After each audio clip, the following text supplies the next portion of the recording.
Hello and welcome to a very special program. I'm Vishnu Shom and I'm on the deck of IAC-1, Indian Aircraft Carrier 1. It's going to be called Vikrant. Once it's commissioned, it'll be INS Vikrant, and this is genuinely a red letter day for the Indian Navy. India is one of the few countries in the world which has operated an aircraft carrier. We've had the Vikrant, the old Vikrant, we've had the Virat after that. We presently operate the Vikramaditya, and now we've got this ship, the new Vikrant. It's been designed and developed by the Indian Navy with their naval engineers and naval designers, but it's been manufactured at the Cochin shipyard here in Kochi. It's about 45,000 odd tons, and once she is fully ready, there'll be a complement of MiG-29K fighter aircraft on the deck of this aircraft carrier, tests for which or trials for which will start in a couple of months from now. Once those trials take place, launching the aircraft off the ski jump and then arresting them through what is called an arrestor wire, and we'll show you all of that, it would mean that this warship is essentially ready to go to combat. And why is that important for India? It's important for India because the nature of maritime threats that we face is evolving in the Indian Ocean region.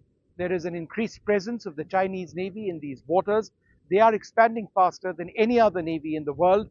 The Pakistani Navy is also acquiring additional assets. They're set to acquire, for example, many more submarines.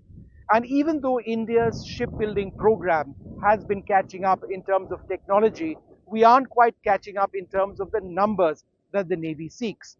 And if we speak about numbers for the moment, then the Indian Navy says that they require 3 aircraft carriers of this class. So Vikrant plus 2 more. Why 3? They say that one carrier needs to be deployed on the eastern seaboard and on the western seaboard, with the third carrier which would end up being in maintenance. So at any one given time, there would be at least 2 aircraft carriers available to the Indian Navy.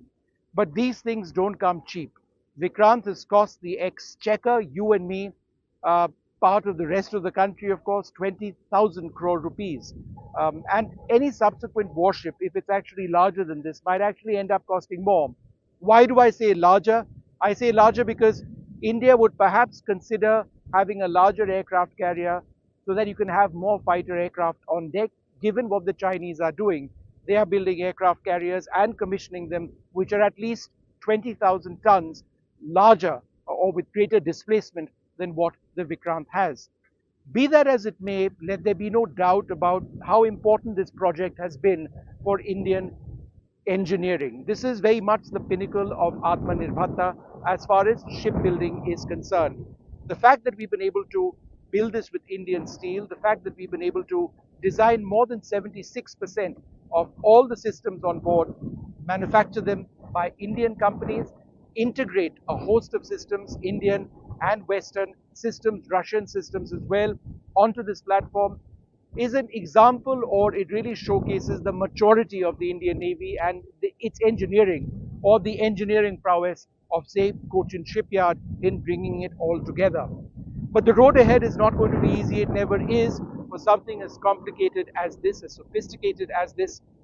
In the next couple of months, it's going to be a crawl, walk, run sort of philosophy. A part of that has already started. The sea trials of this warship are over.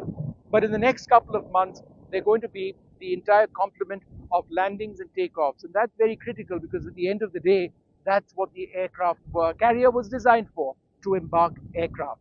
So a lot which needs to be done. More radars need to be installed, including the primary Israeli designed MF Star. The Barak surface-to-air missile systems will also ultimately come on board because vessels as large and important like this, which are so expensive and are a national asset, need to be able to protect themselves from maritime threats. By threats, I mean incoming cruise missiles, anti-shipping missiles, and other weapons which could be deployed from other aircraft, ships, or submarines. So it needs its full complement of defensive aids, defensive weapons. All of that will get fully integrated in the months ahead. But a huge learning curve for the Indian Navy. They need to keep learning and seeing how this warship works. Reliability is also important. India's experience with Vikramaditya is one thing. The Navy would hope that this carrier is far more reliable. It's far more operational. It actually is on duty out in the seas, with India operating as a blue water navy for many months of the year. So this being the case, there's a lot in the road ahead, but for now, no two ways about it. Incredible achievement for India.